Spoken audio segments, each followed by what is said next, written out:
there is no problem of life, in the sense in which we ordinarily use that phrase. And that seems an almost astounding affront to our common sense. Life not a problem. We see it as nothing but problems. We regard ourselves in a morning, noon, and night struggle to solve the great problem of existence. And for some people this problem is, why does the universe exist? For other people the problem is, how am I going to get enough to eat? And therefore, we make it one extreme or the other. We can say that that's not a problem. It is our precious spirit, that what we are bothered about is the ghost. It's something that isn't right there. One of the characteristics of neurotic behavior. We know it's repetitive. The one personality keeps going through unsuccessful lives, again and again, nothing seems to be able to stop. The round, or the rat race, of birth and death, that is to say, of life that we ordinarily lived. Because it is around, it is a vicious circle. For the reason that we keep trying to solve problems that are massively overwhelmingly difficult. Problems that are not problems at all. They're only neutral problems. And so when we tackle, you see, impossible questions, things go round and round and never come out. Now, take for example, some of the many ghosts which haunt our minds. We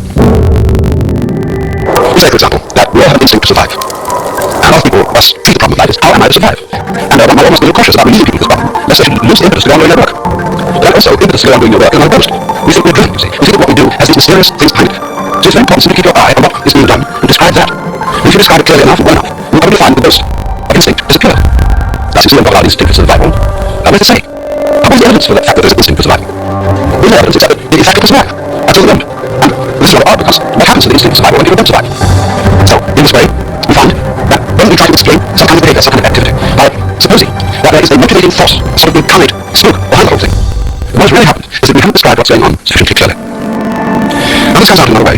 When we try to describe anything at all, and think that we are describing something, that as it were exists all by itself. As I've often said, we are so bound by the notion of stuff, you see, stuff acting, stuff doing things. But all that is, you see, is that the world strikes us as being material until we examine it closely. In other words, a distant nebula in the heavens looks like a solid star. And you put a giant telescope on it, and you make out a clear pattern of the spiral nebula. In other words, the concept of stuff is a sensation that we get when we haven't examined things sufficiently closely, or when our instruments are not fine enough to penetrate what we're observing. But when instruments are fine enough, what we get instead is pattern. The pattern is simply a form of behavior, of activity.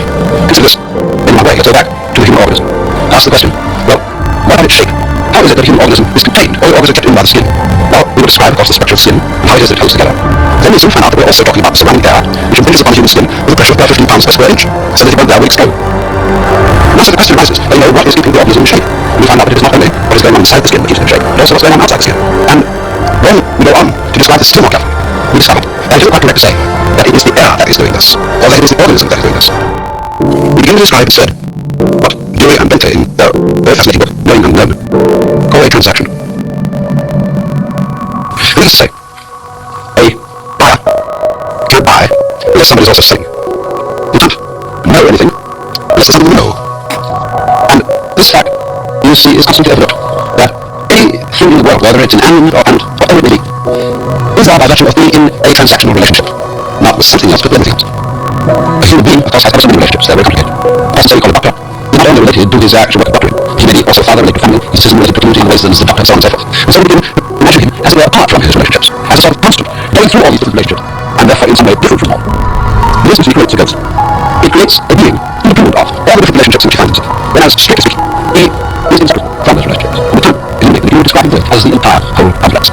So in other words, every organism could be called the behavior of the field or environment in which it is found. Now it doesn't mean that the organism is simply pushed around by the environment, and is completely passive in that, and that everything that it does is simply in response to external stimulus. Because in a way, the organism is partly alive. After all, it is an object, a process, in nature, in the cosmos, just as much as everything in its environment.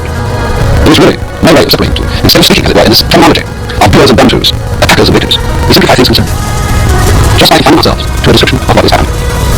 And as we do this, we get a peculiarly clarified picture of them, without all sorts of ghosts. And it is in this way that we also begin to be able to have some preliminary intuition or sensation of the meaning of the fact that life is not a problem. In other words, not the contest between ourselves and our environment. This conception of life turns out basically phony.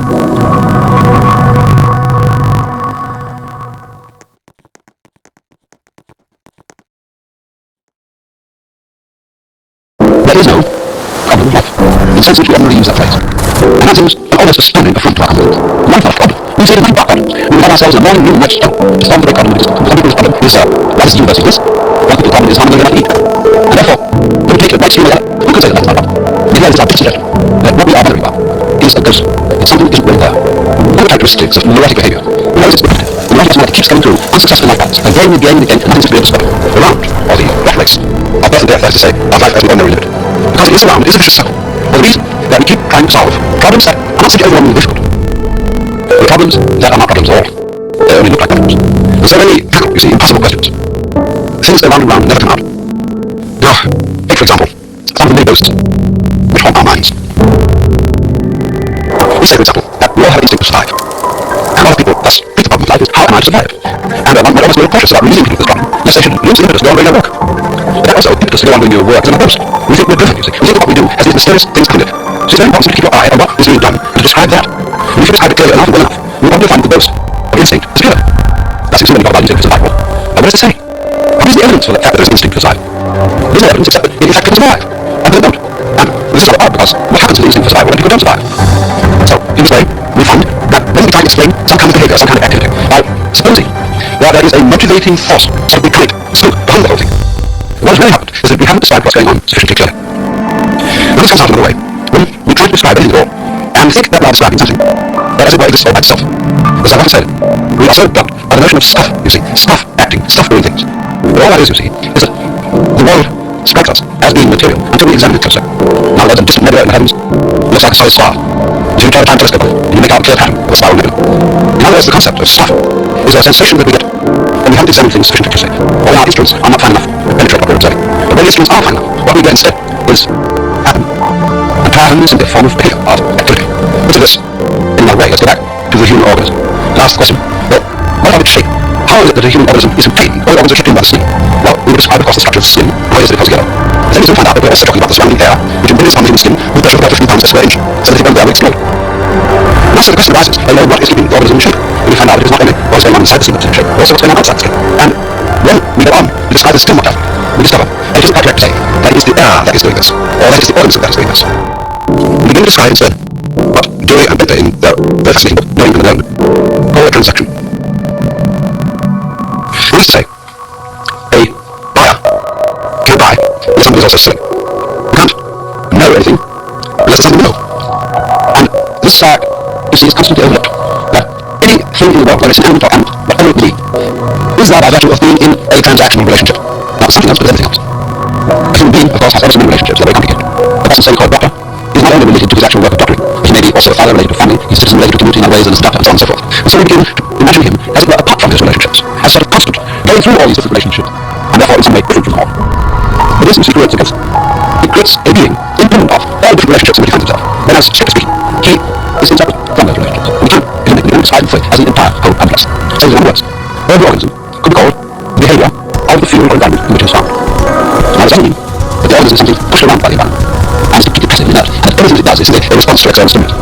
Because in a way, the organism is part of its environment. After all, it is an object, a process in nature, in the cosmos, just as much as everything in its environment. There is really no way of separating them. Instead of switching, as it were, in this terminology of doers and done-dos, attackers and victims, we simplify things and simple. Just by confining ourselves to a description of what is happening. And as we do this, we get a pure and clarified picture of the world, without all sorts of ghosts. And it is in this way that we also begin to be able to have some preliminary intuition or sensation of the meaning of the fact that life is not a problem. In other words, not a contest between ourselves and our environment. This conception of love turns out to be basically fooling.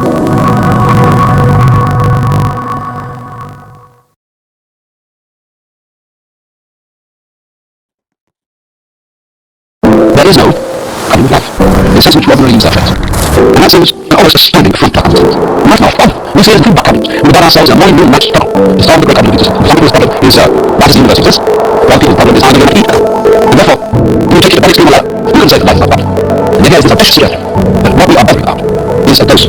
It's something that isn't really there. One of the characteristics of neurotic behavior, whereas it's repetitive, the neurotic personality keeps going through unsuccessful life paths, again and again and again, and nothing seems to be able to stop it. Around, or the rat race, of birth and death, that is to say, of life as we ordinarily live it. Because it is around, it is a vicious circle, for the reason that we keep trying to solve problems that are not simply overwhelmingly difficult, but problems that are not problems at all. They only look like problems. And so when we tackle, you see, impossible questions, things go round and round and never come out. Now, take for example, some of the many ghosts which haunt our minds. We say, for example, that we all have an instinct to survive. And a lot of people thus treat the problem of life, how am I to survive? And one might almost be cautious about releasing people of this problem, lest they should lose the impetus to go on doing their work. But also, impetus to go on doing your work is another ghost. We think we're blind, you see. We think that what we do has these mysterious things behind it. So it's very important to keep your eye on what is being done, and to describe that. And if you describe it clearly enough, well enough, we'll we find the ghost of instinct disappear. That's when we talk about instinct for survival. What does it say? What is the evidence for the fact that there is an instinct for survival? There is no evidence except that it in fact will survive until they don't. And this is rather odd because what happens to the instinct for survival when people don't survive? So, in this way, we find that when we try to explain some kind of behavior, some kind of activity, by supposing that there is a motivating force, some incarnate spook behind the whole thing, what has really happened is that we haven't described what's going on sufficiently clearly. Now this comes out in one way. When we try to describe anything at all, and think that we are describing something that as it were exists all by itself. As I've often said, we are so bound by the notion of stuff, you see, stuff acting, stuff doing things. But all it is, you see, is that the world strikes us as being material until we examine it closer. Now, a distant nebula in the heavens looks like a solid star. If you try to telescope on it, you make out a clear pattern of a star nebula. In other words, the concept of stuff is a sensation that we get when we haven't examined things sufficiently closely, or when our instruments aren't fine enough to penetrate what we're observing. But when these things are fine enough, what we get instead is pattern. And pattern is simply a form of behavior, of activity. Consider this in my way. Let's go back to the human organism and ask the question, well, what of its shape? How is it that a human organism is contained? All organs are contained by the skin. Well, we will describe, of course, the structure of the skin and how it is that it holds together. Then we soon find out that we're also talking about the surrounding air, which impinges upon the human skin with pressure of 50 pounds per square inch, so that it won't damage its code. Now, so the question arises, while is keeping the organism in shape, we find out it is not only what is going on inside the skin that keeps it in shape, also what's going on outside the skin. And when we go on, we describe this still more carefully. We discover that it isn't quite correct to say that it is the air that is doing this, or that it is the organism that is doing this. We begin to describe instead what Mary and Peter in their very fascinating book, Knowing and Unknown, call a transaction. That is to say, a buyer can buy unless somebody is also selling.